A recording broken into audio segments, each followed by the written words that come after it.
okay?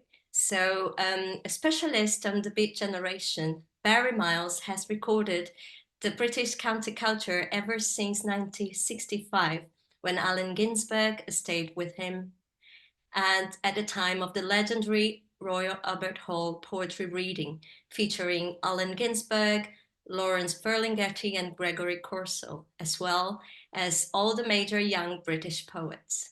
He co-founded International Times, the first European underground newspaper, and was the co-owner of Indica Books and Gallery, where John Lennon first met Yoko Ono.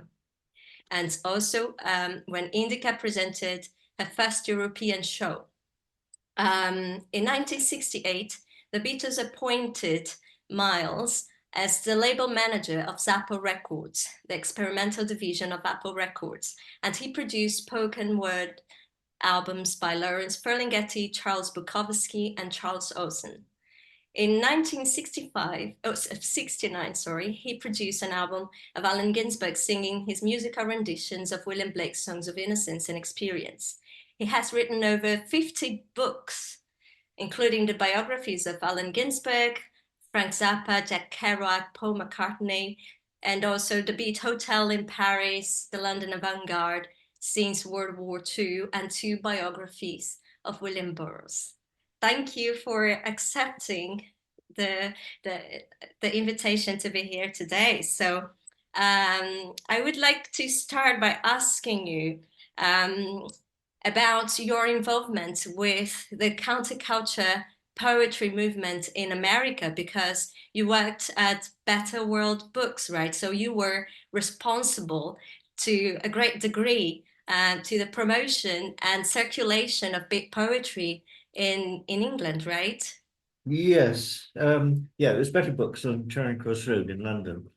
There was not very much happening in Britain in those days. The only kind of bohemia or avant-garde that one could relate to was coming out of the States. And we didn't know much about it either. There were one or two very flickery black and white documentaries made in the very early 60s. But beyond that, there was very little information available. Fortunately, most of the City Lights books were printed in Britain before being shipped off to America. And the guy who owned the bookshop, Better Books, made a deal that he would send used books to America in exchange for taking delivery of some of these American books printed in England. And those included, of course, Howl by Allen Ginsberg and Kaddish, and well, the full range of City Lights books. They were one of the major Beat Generation publishers. And also, Britain in those days was so unbelievably straight and Victorian that there was a great movement, I think, among people at art colleges and places like that to find a new bohemia. I mean, but all we could look back to really was the 20s and artists living in and starving in garrets and stuff. So really, it was also part of the huge impact that America had on Great Britain after World War II. I mean, in the 60s, there were 112 American bases in Britain. I mean, we were basically an offshore aircraft carrier. Most of the television came from America because we didn't produce enough. So more than 50% of all programming on British TV was American. The impact from America was enormous. And so for anyone who was interested in the left or in avant-garde art and culture, America was where we got most of the information from. In terms of painting, it was the abstract expressionists. We didn't really look to France, even though it was right next door and in many ways far more interesting. And in terms of literature, of course, the American stuff was in English, which helped. And but very little of it was actually published. In 1965, when the great poetry reading happened at the Albert Hall, Ginsberg hadn't been published at all in Britain.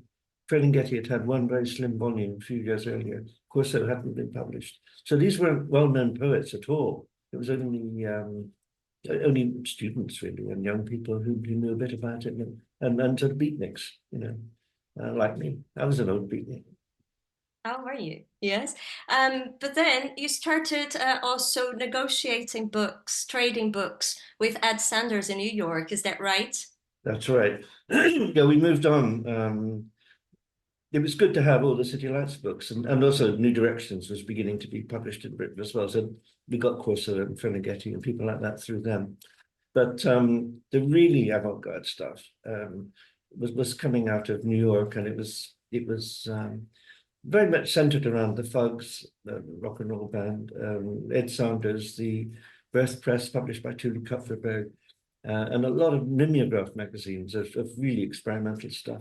And the only way to get that was to go to these very small avant-garde bookshops. And I did the same thing. So any books in Britain about drugs or about counterculture or just books not published in America, I shipped over to Ed Sanders, and he sent me these wonderful magazines like Lines and Mother, and the one he did himself called Fuck You, a magazine of the arts, and they almost all had William Burroughs and Ginsberg and Corso and not just the core beats, but people like Ray Bremser and Ted Berrigan and the School of New York poets, Ashbery and so on. So we had a wonderful library, basically, a bookshop for people from all over Britain used to come down specially to browse and pick up this stuff, because you could not get it anywhere else in Europe, actually. And it was only because we were swapping. And then, of course, because of the contact with Ed, he started to, when people came over to London, they would bring little notes from him saying, you know, this woman is cool, you can fill her lungs with dope and, you know, talk to her about poetry or something. And so there started to be this great connection between New York and London. And eventually, after we'd started International Times, I went over to New York in '67 and met all these people finally and stayed with them. But the initial, sorry. But before that, in '65, you hosted Ginsberg for the first time. Is that Yeah. correct? Yes. Well, Allen was one of them. It was in 1965 at Better Books. He came in and he had a note from Ed Sanders saying, you know, this is Allen Ginsberg, you know, who you obviously know. You know, perhaps you could put him in touch with everybody and look after him. And he'd been staying up in Hampstead, in fact, with the chief editor of Jonathan Cape, in a beautiful house. But as Alan put it, it's like living out in Queens. You know, he wanted to be in the centre of things. And I happened to live in Fitzrovia, just off Oxford Street. So I was right in the centre. So Alan moved in for, I don't know how long he was there, maybe 6 weeks or something. And he did some travelling. He went to Liverpool and a few other places. But it was during that period, he just made the bookshop his headquarters. And we had a little side room where we used to have poetry readings and film shows and things. And he would go there most days and just hang out. And it was during one of those days that a whole bunch of people like Dan Richter was there, whose wife's mother put up the money for the Albert Hall reading. I forget now. But basically, it was Alan's sort of on and off girlfriend, Barbara Rubin, who first came up with the idea, really, that we should have a reading, because Ferlinghetti was in Paris and Corso was in Italy. And we could get all three beats together for the first time ever in Britain to do a big reading. And Barbara, in her inimitable way, said, you know, what's the biggest joint in town? And my then wife, Sue, said the Albert Hall. And Barbara just strode across the room. So you were part of the organization. You are involved in the Oh yeah, organization. yeah. No, it was all there in the Poetry bookshop. Incarnation. And Barbara just got the phone book, looked up the Albert Hall, and booked it online. I mean, you could just call up in those days and book the Albert Hall. And we were all absolutely astonished because it was £400. And my wage at that point was £10 a week, you know, so it was just this inconceivable amount of money. And we were all looking, what happens if we don't sell enough tickets? You know, like we're all doomed. But in fact, we had to turn away loads and loads of people. It sold out the whole Albert Hall. It was amazing. And at the time, there were poets from the British scene who also engaged with Blake, right? Like Michael Horowitz. Michael Horowitz, very much so, and Adrian Mitchell, and Exactly. oh well, lots of them. I mean, unfortunately, I mean, the original idea was a Beat Generation thing, and most people think that it would have been better had it stayed that way. But of course, the English poets couldn't resist the idea of reading at the Albert Hall. Most of them have never read anywhere at all, except, you know, in a small room above a pub or something. Now, suddenly they've got thousands of people in the Albert Hall. So they didn't read very well, most of them, I'm afraid. But people like Mike Horowitz did, though. He'd done a lot of readings in the past, was very professional. And we also had Kurt Schwitters, who, again, did performance poetry and was very good, you know, at relating to the public. But it was a very uneven reading. Alan was very upset because he had expected that somehow the Beat Generation core were going to, in his words, have it just wonderful Blakean evening and resurrect poetry and well, everything Blake stood for, I guess, a new Albion, you know, in Britain. And he thought it was a disaster in that respect, and got completely drunk. Was quite abusive to some of the poets afterwards. And then he wrote a very serious letter to the Times Literary Supplement, sort of explaining why he thought the whole thing was a failure. But he didn't send it, in fact, although I reproduced it in my in the 60s book. And his journal entry is quite bitter about that day, about that event. He did what, sorry? Journal entry about that day is quite bitter. Yeah, that's right. Yeah, no, he wasn't happy. And then a few days later, though, I put on a reading at the Architectural Association of Allen and Ferlinghetti and also Andrea Wozniacki. And that was a great success. Unfortunately, it was quite a small reading. I mean, it was packed out, but I mean, compared to the Albert Hall, it was small. And that was wonderful. I mean, everybody read beautifully, and the whole thing was great. So we did have that Beat Generation reading. It's just that it didn't promote the Beats. But the thing at the Albert Hall basically was the beginning of the English counterculture, very much so. So many people met each other at that event who hadn't identified themselves as friends or with mutual interests before. A lot of the boxes in the Albert Hall had the curtains drawn, and you could smell quite a lot of pot coming out of there, and all kinds of things. I mean, I've met so many people whose long-term relationships began there. You know, that was where they met their future partner. All kinds of publishing ventures, musical ventures, venues got started from talks there. And indeed, my friend Hoppy and I realized that here was a constituency that wasn't covered by anybody else in Britain. Because in those days, to publish a newspaper, you had to have a 2-year apprenticeship in a regional paper before you could work for any of the Fleet Street papers. So everybody, by the time they got to London, they were already completely indoctrinated into Fleet Street culture. So that's where our idea of starting an underground paper came from. And we wanted to make it like the Village Voice in New York. You know, a sort of the words underground and counterculture hadn't happened yet, but it was basically to be a sort of left-wing liberal arts-oriented newspaper. And we did a test run the next year in '66. It was just given away on the Aldermaston Campaign for Nuclear Disarmament March in the Easter time. And then in the meantime, again through Ed Sanders, I began writing for the East Village Other, which was the first underground newspaper in the east coast of America. And I had my regular London column in there, along with sort of Sanders and Tim Leary and all the 60s guys. You know.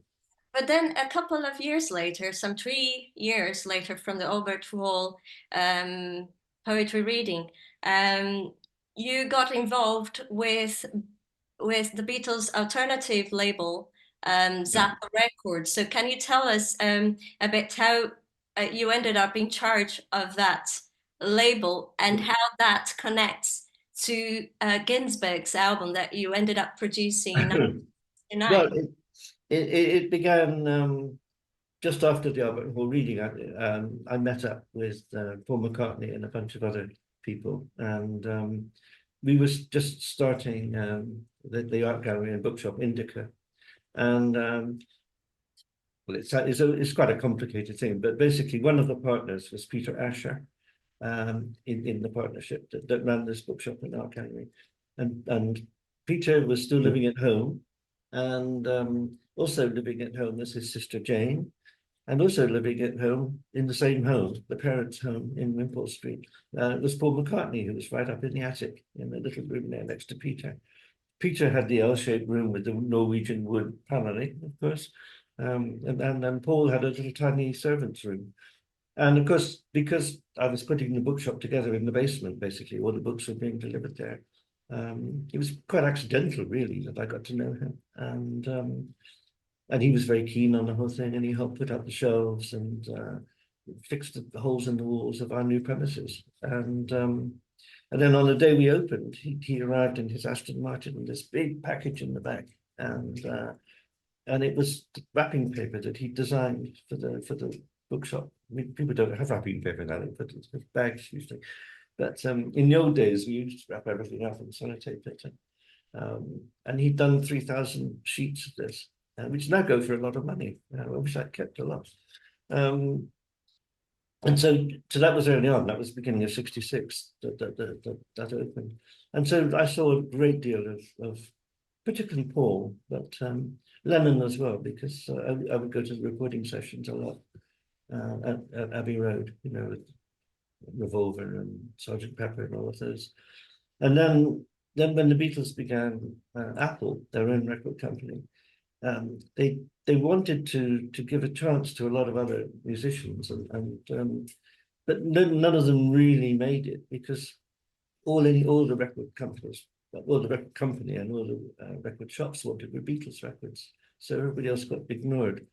And then when John and Yoko did Two Virgins, that didn't sell at all. Not that it was done through Apple, but because EMI wouldn't distribute it. But they realized that avant-garde stuff can't be marketed through the same channels at all. So they thought they would start a separate label. So they had Apple. So that, you know, as John Lennon said, A is for Apple, Z is for Zapple. And so we had Zapple. And Frank Zappa, who I knew quite well at the time, was outraged because he thought we were ripping off his name. But it wasn't. It was nothing to do with Frank. And it was very simple. I remember a meeting at Paul's house with John Lennon and Paul and Yoko, and they just said, make a list of what you want to record, and we'll do it. You know, get yourself a secretary. What was on your The kind of list? thing only a Beatle can say. You know, get a secretary. You know, get an office. You know, in the Apple building. You know, tell us what you want to record, and we'll do it. And so I made a list of spoken word records. I wanted to do Ferlinghetti, Finis Patchen, Malcolm McClure, African, a whole load of people. And Alan, of course, was very much on it, and William Burroughs. So the initial idea was to record Ginsberg's own poetry, right? Well, yes. I mean, originally it was just going to be. Well, the idea is complicated. The idea originally began as a monthly magazine we were going to do in the form of a record, and it was going to have bits of rehearsal, conversations, poetry readings, just stuff that we would record every month and then bring it out through the massive Beatles machinery. You know? But of course that didn't work out, even though Brian Epstein was really quite keen on the idea. Anyway, so then they decided, no, what we need is a proper label with its own publicity department and everything else. And I was made the label chief of that. And it seemed initially that we should just do poetry readings themselves. We would do maybe 2 batches of 6 and then move on maybe to more musical stuff, more avant-garde stuff, bring out bands like AMM and Cornelius Cardew's spin-offs and all the really weird stuff that was going on in London. And as part of the first list was Alan, of course. So I went to see Alan in New York, and he said that although we could do that, he would much rather release an album of him singing William Blake, because he'd been working on that. So I went up to his farm, and in the summer of '68, I guess. Cherry Valley. Summer of '68 in Cherry Valley. And he played me all the songs that he'd already composed. He had an old pump organ there. And it was beautiful, just on a summer night, you know, with the fireflies outside and oil lamps, because there was no electricity.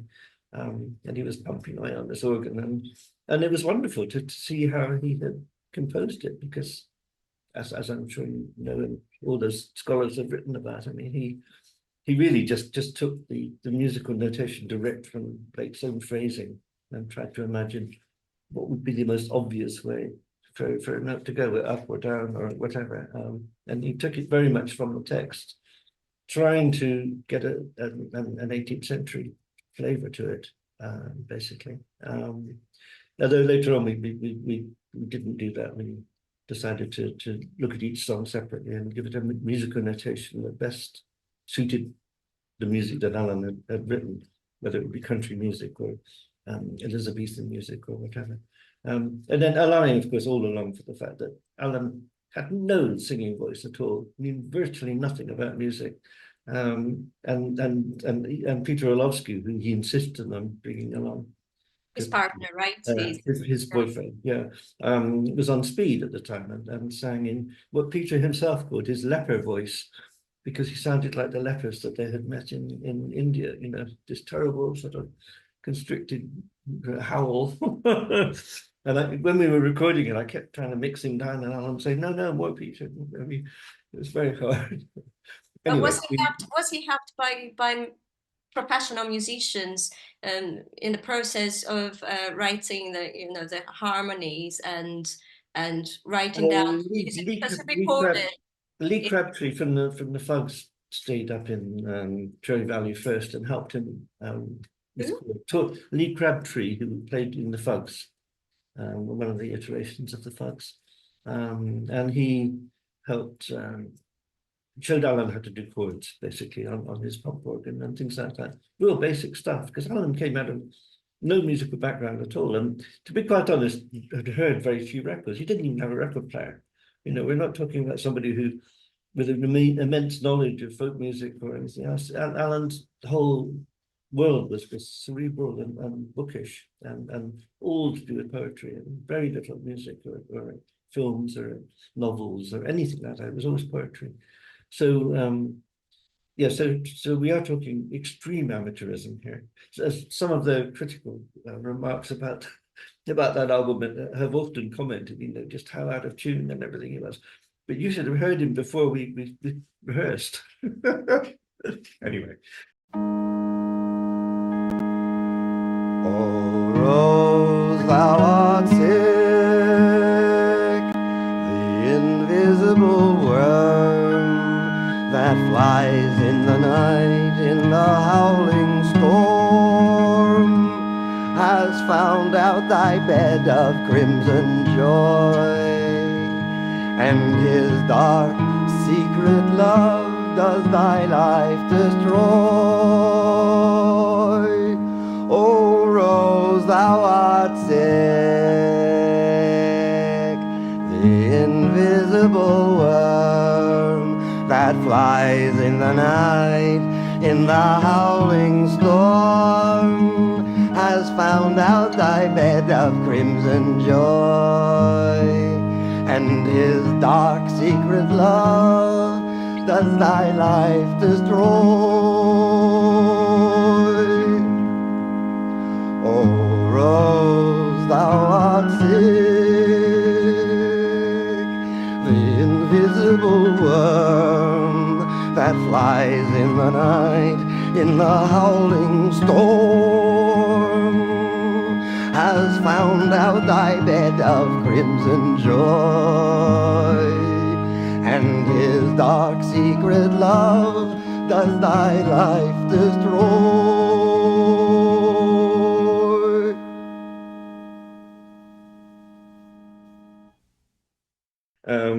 So I thought this was a great idea, and I got the budget passed, which was about £10,000, I think.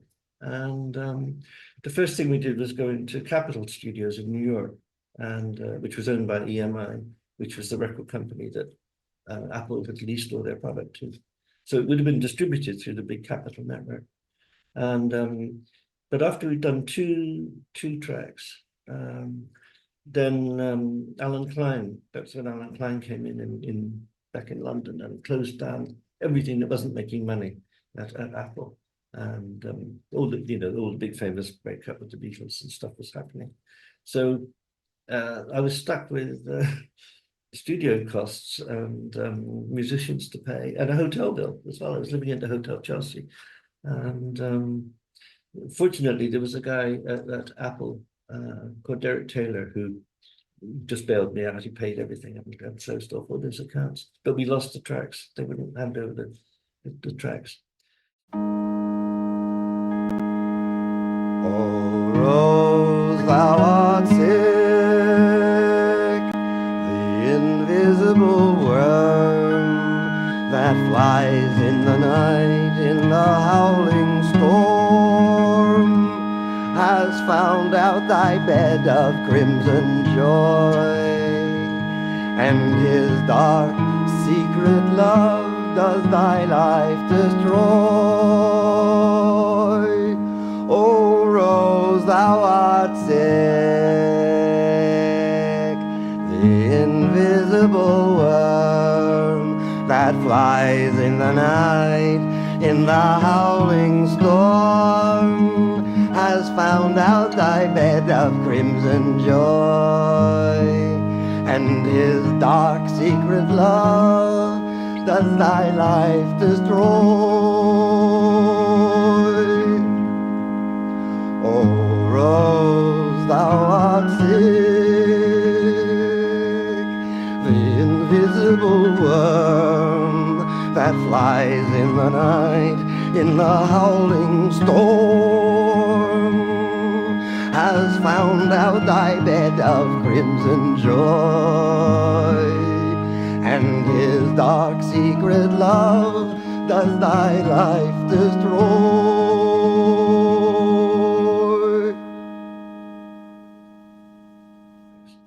So then Alan was very, very keyed up about this whole thing, and we decided to do it more professionally, even more professionally. So we working with Robert Frank, the photographer, he let us use his main living room up on Riverside Drive as a rehearsal studio. And we got in more musicians. So originally it was just going to be more or less an acoustic thing, just Alan and Peter and a harmonium and stuff. But now we're going to do a proper job.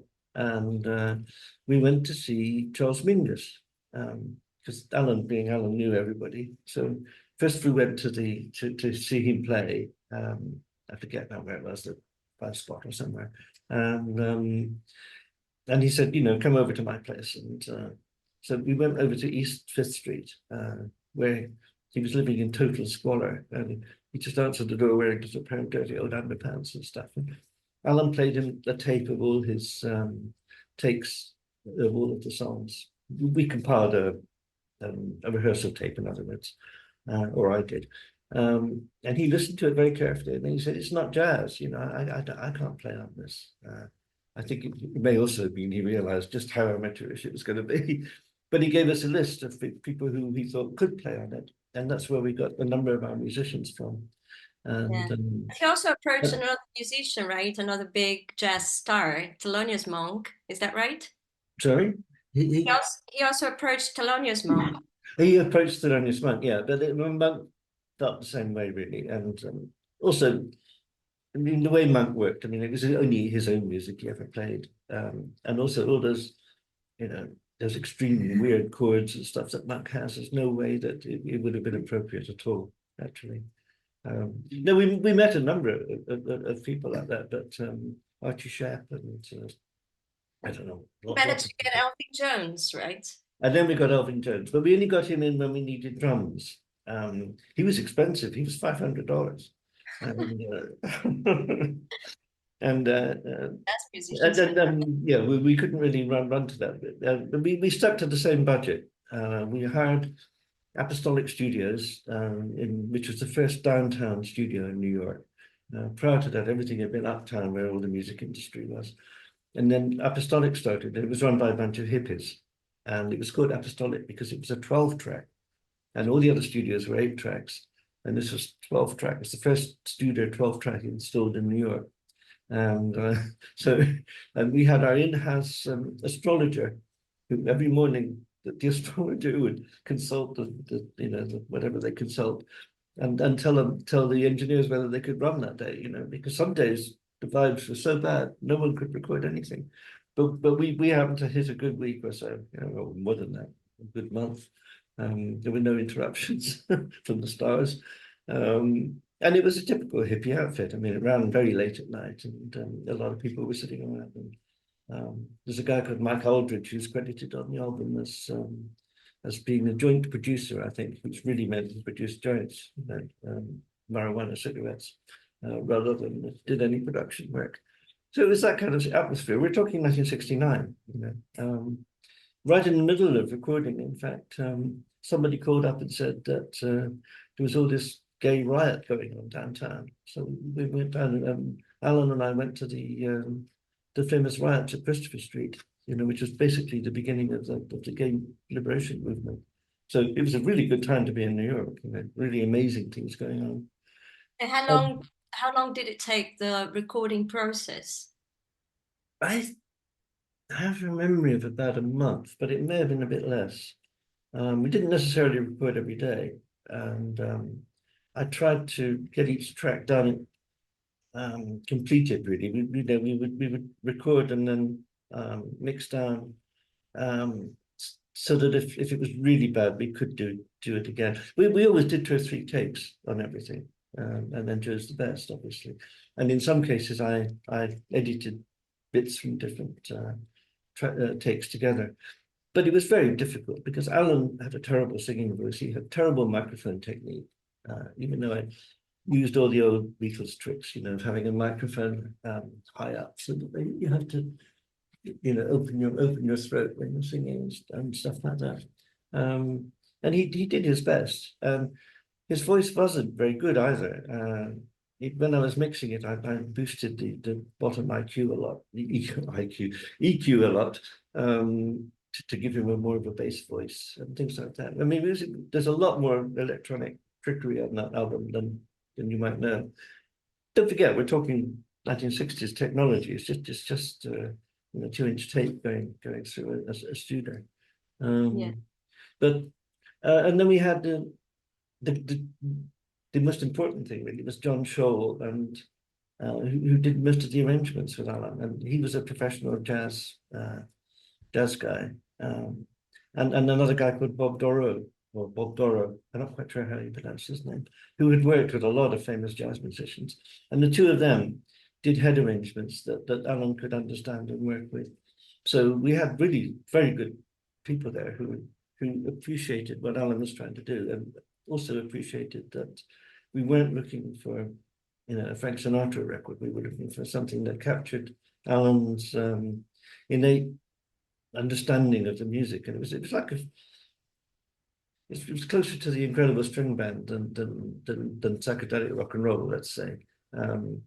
And because we took each track one at a time and tried to fit the music to it, the roughness and the appalling sort of singing and the appalling playing in some cases, unfortunately, didn't matter so much. I thought it was authentic. I mean, it's very rough, but you should have heard the outtakes. And in fact, of course, 2 years later, we did more recordings in San Francisco, and Alan by then had learned microphone technique, and his voice was much better, and we had better musicians, quite honestly. And of course, before the Blake record, he used to sing mantras in his readings, in his performances. But then after the Blake album, it seems that he became so keen on singing Blake songs that it became a part of his of all his presentations, of all his the show, yeah. The Allen Ginsberg show had featured that, and also mantras. He always had a few Blake songs, and then usually a Tibetan prayer or two. No, an all-round 60s performance it was.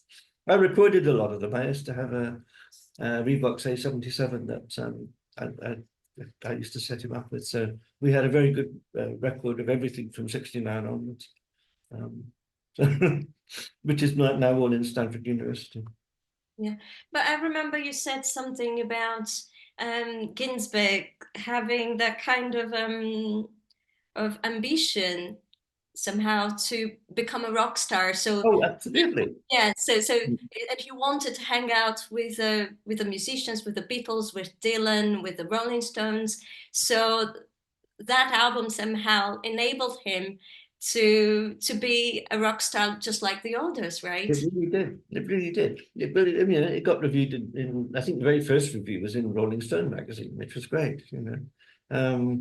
No, he really wanted, all of those guys did. They all wanted to play music. And, you know, at the same time as Alan was working on Blake, Ed Sanders was doing some country and western records. It was slightly later, I think. We were the ones who just we discovered Apostolic through Frank Zappa. Frank told me that this studio was really great and you could book it, and you know that the sound quality was really, and a lot of Frank's early records were recorded there. So it was through Frank Zappa that we got the studio, and then once we got the studio, Ed Sanders recorded all his country and western records there, and it became the sort of the cool downtown hippie, you know, proto hippie beatnik recording studio. I've forgotten what I was talking about now. Well, but then Dylan also jumped in, right, in the second and his second record, Yeah, because he kept going, because he said initially he said just a couple of songs of Innocence and Experience, but his ambition was to set all the songs of Innocence and yeah, Experience, so he continued doing it, right? and not just that. I mean, he wanted to. Well, even on the first album we did, there was at least one track. I think the Grey Monk. That I don't think that's in songs. I can't remember. This is more than 50 years ago. I'm trying to remember. No. There were a lot of Blake songs he wanted to do, and they weren't necessarily from songs of Innocence and Experience, but yeah. So it was an incomplete project ultimately, partly because Alan's mind ran on. You know, it was that same time that he was becoming a Tibetan Buddhist. Then we were simultaneously doing a spoken word project where we wanted to get the best recording of every poem he'd ever published. I mean, we were going to do a 10-volume album set with fantasy records, and we even finished up going to live in Berkeley. My girlfriend and I and Alan took a floor in a hippie commune in Berkeley, and worked at mixing down all of these tapes at Fantasy Records. That took months because we had to work around Creedence Clearwater Revival and all of those bands that were all they were taking up so much studio time. Sometimes days and days and days would go by before we could go in. And I was only using a cutting lathe. As a matter of fact, there was a room with a very good EQ. But even then, I mean, even that seemed to be used all the time to make demo discs and stuff. But it was fun because this is 71 was the height of Berkeley as a radical community. It was like, you know, as if the underground had happened, the counterculture had happened. You know, so when the cab arrived, it was painted all over with exploding mushrooms, and the woman driving it had two great big German shepherds as well. You know, often there wasn't room for us in there. She had too many friends in the cab already, and you know, all the big stores were cooperatives and stuff. I mean, it was a microcosm. It didn't last long, but it was like living in utopia, as if the 60s had happened. And then every day we were well, not every day, quite often in the studio with all these guys dropping by as well from all the bands, you know. So it was really good. It was a lot of fun. I bet. Well, and as a last question, I'd just like to ask about recollections of conversations you had with Ginsberg about Blake. What is the first what is the first thing that comes to mind when you think about the conversations you had with Alan Blake's work? Well, because I live so close to Soho, we often walked around Soho looking for places that he might have hung out at. I don't think any of the pubs are old enough, to be quite honest, for them to have been taverns in those days. But there's a lot of Georgian building there still that they could have certainly seen, you know. So we did a lot of just thinking, well, he would have walked Blake past. spotting. You did a lot of Blake spotting. In Blake spotting, and just in his, you know, and Bun Hill Fields and stuff like that we would go to. But just by then he didn't realize that he'd become obsessed with Blake, and in some ways Blake was holding him back from a more open exploration of his own consciousness. Really, he just thought he'd created problems for himself in a way, and wasn't able to let go of Blake. And because of that hallucinatory audition, right? Because of the sorry. Because of the audition he had in 1948. Oh yes, oh yes. Sorry, to go right back. Yes, in 1948, when he was living in Spanish Harlem, he had an audio hallucination of I think the Sick Rose and Our Sunflower and more, I think, actually. And he was only 22, of course, at the time. You know, he was young and getting over being in a mental hospital and things like that. You know, and his mother had been a really severe schizophrenic, and he was worried that his whole consciousness was going to collapse in some way. But later on, by the time I knew him in 65, he felt that it may have been his own voice he heard reading Blake, and that he did feel a spiritual connection. He did think there was a definite connection, you know, that he really had somehow connected to Blake, and Blake had told him to basically see what's in front of you. That was Alan's initial thing. Looking out of the window, there was a brick wall. It was just, which he said, you know, he could think of the brick, the guy who built it, you know, laying each one, and how he had all these visions of infinity and everything. I mean, in fact, that wall could not have been older than about 40 years, given the dates, because I looked into them when I did my biography, of course. But yeah, finally he had something that he could relate to. He had a guru, he had a teacher, and I guess he just held on to that teacher a bit too long. When he was touring India in the early 60s, they all told him that to make Blake as his guru, because from an Indian point of view, he's you know, he had the knowledge and he could impart it to Alan, whether he was dead or not, didn't matter, you know, in his writing or whatever. It was only later that Alan realized that he'd taken it, he turned Blake into some kind of monster almost that was controlling him, instead of him using Blake to have an expanded consciousness. But he always loved Blake, adored Blake. And of course, one also has to remember, it was only much, much later that he began reading Blake properly. You know, it was only the poems he knew back in the 60s and 70s. It was only when he began teaching at NYU that he began reading the prophetic books and things like that, and actually becoming far more knowledgeable about Blake. So, but he needed someone like you to explain it all to him. Fantastic, Miles. Thank you so much for such incredible stories. And I really envy the fact that, you know, you lived all those experiences with all the beat poets and all the countercultural musicians of those times. And you're here to share all the stories with us. And you took part in part of this promotion of Blake music. So you're part of the reception. Oh yes, yes, a little bit. Yeah, we did go and get Blake for the cover, of course. Yeah, and done by Mike McInerney, who did Tommy. Yes, that's right. So the cover was with the same designer as Michael that covers today. Yeah, so we went up to the Fitzwilliam together and chose the pictures, and you know, and he chose the fortune, of course. But as one should. So thank you very much. And